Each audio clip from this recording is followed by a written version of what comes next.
Oi, gente, tudo bom com vocês? Gente, hoje eu vim aqui para conversar com vocês sobre Guy de Maupassant e sobre esse livro, que é o 125 Contos de Guy de Maupassant, escolhidos por Noemi Moritz. Dessa edição da Listradinha, que ela, o pessoal comenta bastante de como que ela é boa. E realmente, gente, vale muito a pena vocês adquirirem esses livros. Vai muito do gosto de vocês, eu acho que tem gosto para tudo, né? Tem os contos fantásticos, tem contos de horror, tem contos de fada, que vai ser o próximo agora que eu vou começar a ler. E tem desse aqui do Guy de Maupassant, que ele é bem grandinho, ele tem mais de 800 páginas. E eu vim conversar um pouquinho com vocês sobre Guy de Maupassant, o que vocês vão encontrar nesse livro, se vale a pena ou não. Eu vi recentemente ele na Amazon, ele tá bem carinho. Vale a pena vocês, na primeira promoção, gente, vocês aproveitarem e adquirirem, tá? Já vou dizendo que é um livro para vocês lerem devagar, apreciar, porque não é assim um livro para você terminar hoje e ler na manhã seguinte, na semana seguinte, no mês seguinte. Não é assim que funciona. Esse livro, gente, esse barulho aqui vocês estão ouvindo é o Kenshin brincando na caixinha de papelão da Amazon. Ele tá adorando a caixinha de papelão. Ele fica lá brincando, ele assim, pelo menos ele não vem aqui e não derruba tudo, mas ele tá dando mortal lá. Então assim, não liga, tá, gente? Não tem outro jeito, assim, é um jeito que ele fica quietinho lá, pelo menos lá ele não pula aqui. Então, gente, assim, para você apreciar, para você ter um entendimento 100% da obra, para você entender um pouquinho do Guy de Maupassant também. Então, assim, não dá para ler, começar hoje e terminar semana que vem. Esse livro aqui, eu li junto com a Audrey. A Cris, ela começou a ler com a gente também, mas eu acho que ela não teve tempo por causa do trabalho dela. E a gente até que insistiu, porque assim, teve muita coisa que aconteceu no meio do caminho, né? Teve um tempo que a gente parou de ler por causa da enchente, né, do Rio Grande do Sul. E aí a gente retomou. Se for considerar, uns 2 anos eu acho que a gente leu esse livro. Ou menos que 2 anos, mas assim, mais de um ano. Porque a gente leu todos os contos e discutiu todos eles. Por isso que eu venho falar aqui para vocês o que vocês devem esperar ao ler Guy de Maupassant. Ele é tudo isso mesmo? Por que ele é dito como um dos melhores contistas do mundo? Então, vamos lá conversar um pouquinho sobre. Eu separei aqui 5 contos, são muitos, né? É difícil separar, mas aqueles que eu mais gostei e que eu acho que eu deveria trazer aqui para vocês. Logicamente, numa coletânea tão grande como essa, onde você não pega só aquelas coletâneas onde tem o melhor de cada autor, aqui não, né? Aqui são as obras, o maior número de obras dele. Então tem coisa assim que eu achei muito legal, tem coisa que eu achei mediano, tem um conto outro que eu achei muito chato, que eu não achei bom. A maioria eu gostei. Então, assim, óbvio que você vai encontrar coisa que você não vai gostar. Super normal. Antes de mais nada, né, gente? Quem foi Guy de Maupassant?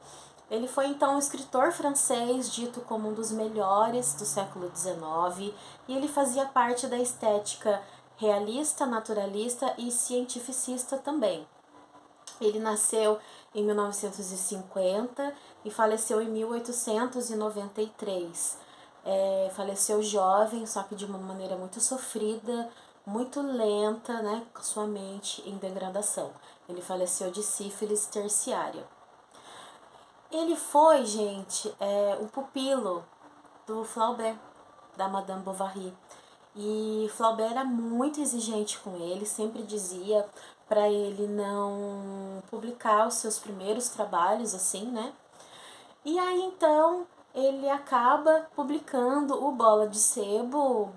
Flaubert, inclusive, dizia que era a obra-prima do Guy de Maupassant. E eu acho esse conto muito bom, realmente é o que eu mais gosto desse livro todo aqui. E eu vou contar para vocês o Bola de Sebo com spoiler, tá bom? Em 1875, ele já frequentava os meios literários, ele conheceu diversos nomes, como Ivan Turgenev, como Émile Zola. Então, assim, ele escrevia muito, ele convivia com vários autores famosos. E uma coisa muito importante que eu devo dizer para vocês, Guy de Maupassant ficou rico com a literatura. Isso é muito importante de dizer para vocês. Ele foi realmente um nome muito importante, viu, gente? A partir de 1985, os personagens do autor passam a ser personagens da aristocracia, ali da burguesia. Então, ele passa a ter uma ótica sobre os seus personagens, criticando severamente mesmo a hipocrisia dessa alta sociedade. E ele tinha, vamos dizer assim, moral para falar, porque ele vivia ali no meio, né, dessa turma toda. Então, ele tinha propriedade para falar. Ele vai criticar todas essas pessoas, a sua hipocrisia, ele vai criticar também religião e tudo quanto é coisa que vocês imaginam. Ele tem, assim, alguma coisinha irônica, assim, ácida também. Sobre a vida pessoal do Guy de Maupassant, aqui diz que ele teve 3 filhos com uma mulher, mas nunca foram assumidos por ele. E ele gostava de uma farra, sabe? Ele era bastante mulherengo. Diz aqui, menciona no livro que ele teve diversas outras mulheres, mas esses 3 filhos aqui que diz é que ele nunca assumiu.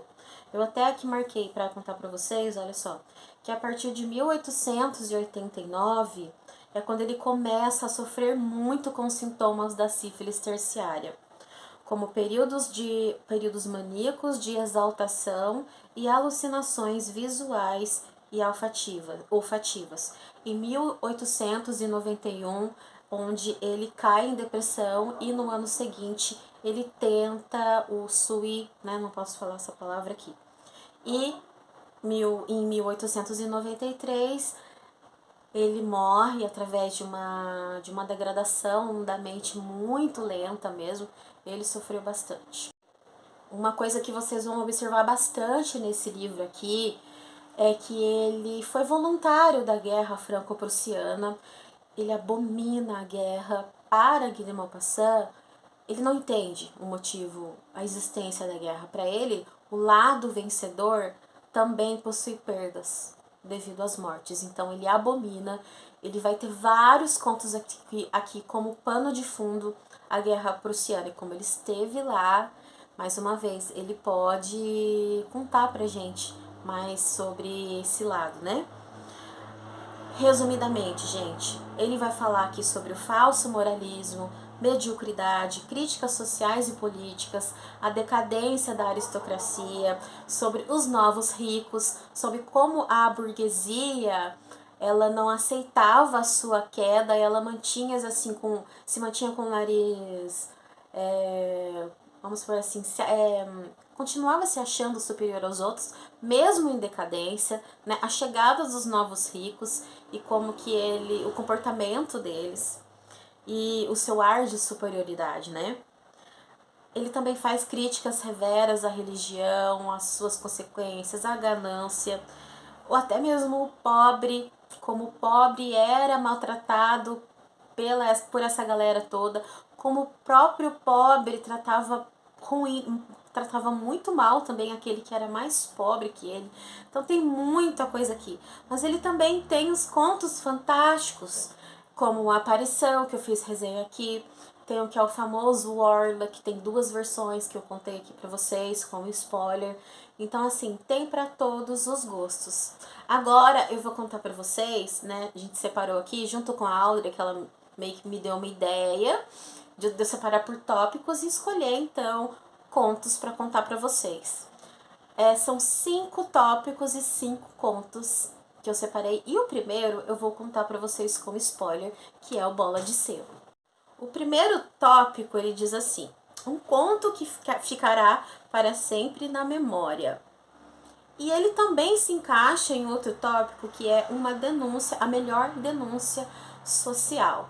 Muito bem, gente, ele é um conto longuinho, tá? Assim, ainda tem aquela coisa, será que é uma novela, será que é um conto? Mas aqui tá como conto, a gente vai falar como um conto. Muito bem, é uma bela de uma crítica social aqui. A cidade de Rouen, ela tá devastada, é bombardeio, o cenário é fome, é miséria. E a gente tem um grupo aqui de pessoas que estão viajando. Então o Gui, ele montou um grupo muito interessante aqui, com um casal, um conde, uma duplinha de feiras bem púdicas. A gente tem aqui um homem que ele paga de progressista, mas ele não é. A gente tem aqui a Bola de Sebo, que é uma rameira, né, uma mulher da vida, uma prostituta, que ela tá ali no meio de todos esses personagens que são ditos como cidadão de bem, ou aquele que tem a moral, né, e a imaculada ali, e só a Bola de Sebo ali, que é meio que desprezada. Desde o início, eles tentam meio que excluir ela do grupo. Bola de Sebo, ela tem esse nome porque ela é uma moça muito bonita, ela é bem rechuchudinha, ela é bem gordinha e ela é muito bonita e é jovem, né? Então, assim, desde o começo, todo mundo olha torto ali pra ela, todo mundo se acha superior, né? Ok. Mas Bola de Sebo carregava com ela uma cestinha embaixo da saia, onde ela conseguiu colocar mantimentos e vinhos e tudo mais. E conforme eles iam viajando, nessa época aqui na cidade, além daquele cenário horrível, né, de destruição, é muito frio, é um inverno muito rigoroso. Então, as horas de viagem, sem lugar para parar para comer, sem descanso, a fome começa a apertar e a Bola de Sebo divide com todos aquilo que ela tem. Meio que a expressão já muda ali, né? Ok, passa-se um tempo, eles conseguem chegar numa estalagem, o lugar é horrível, é péssimo, mas é o único lugar próximo depois de muito tempo de viagem. Então, eles precisam parar ali. E nessa estalagem tem muitos oficiais ali, né? Lembra da guerra franco-prussiana, aqui também de pano de fundo. E ok, eles passam a noite. No dia seguinte, na hora de arrumar ali as coisas deles, de preparar os alimentos e tudo mais, eles são surpreendidos por um oficial que diz que eles não podem ir embora a menos que Bola de Sebo passe uma noite com ele. Bola de Sebo, ela é uma prostituta, mas ela também tem, assim, as suas escolhas, né? Ela não é obrigada a se deitar com um homem que ela não quer. Mas aí, gente, é onde pega esse conto, né? Porque daí, esse grupo vai começar a fazer um jogo psicológico, uma pressão, um jogo muito sujo em cima da Bola de Sebo.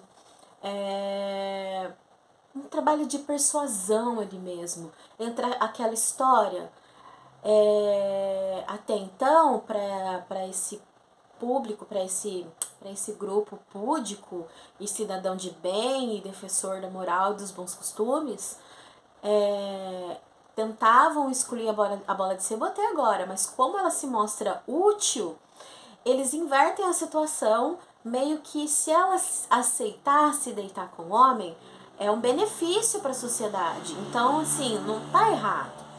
Ela tá fazendo um bem, um sacrifício, um bem para todo mundo ali. Então, é um jogo muito sujo ali para ela, porque não significa, não é porque ela é prostituta ali, né? Porque ela é obrigada a se deitar com um homem, e ainda mais sem ser paga por isso, né? É uma situação à parte ali. Ah, mas como ela não vale nada, como ela é assim, um nada para a sociedade, ela não tem o direito de escolha. Ela é mesmo. Então, assim, eles vão e fazem esse trabalho sujo, imundo, e ela, contra a vontade, passa a noite com esse oficial ali que se encanta por ela, né, desde o momento que ele a viu e tudo mais. E aí, gente, no dia seguinte, o que acontece? Passa a noite e eles passam ali arrumando suas bolsas, guardando alimentos, se preparando para mais horas de viagem durante a noite. Eles descansaram e a Bola de Sebo não teve tempo de fazer tudo isso. Então, assim, qual que é o desfecho do livro, né? Chega uma hora que a fome começa a apertar, eles passaram toda a noite ali guardando alimento e a Bola de Sebo não teve tempo de preparar nada. e eles não dividem nada com ela. E aí a situação ela se reverte. Inclusive é como se ela tivesse se deitado com o oficial porque ela quis. Problema dela. E aí ela fica com fome, né? Daí ela se vira e começa a chorar. E aí termina o conto. Então esse daqui pra mim é um dos melhores contos do Guy de Maupassant, que tem uma crítica forte social por trás. Eu li ele há muitos anos e eu nunca mais esqueci.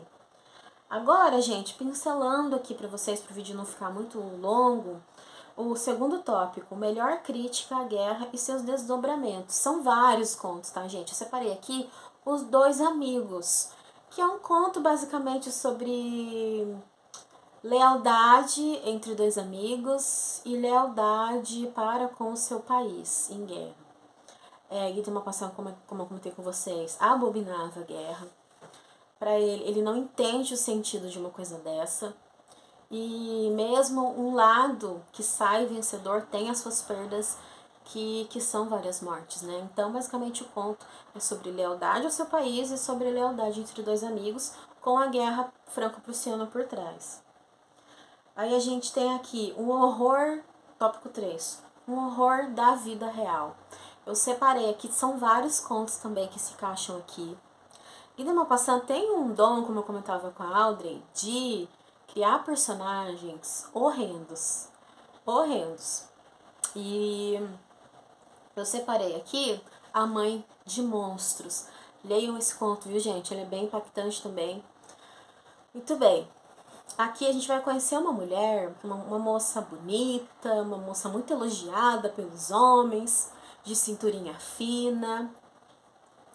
Ela tem, gente, bem resumidamente para vocês, ela é muito conhecida e é chamada como a Mulher Diabo, porque ela tem filhos deformados.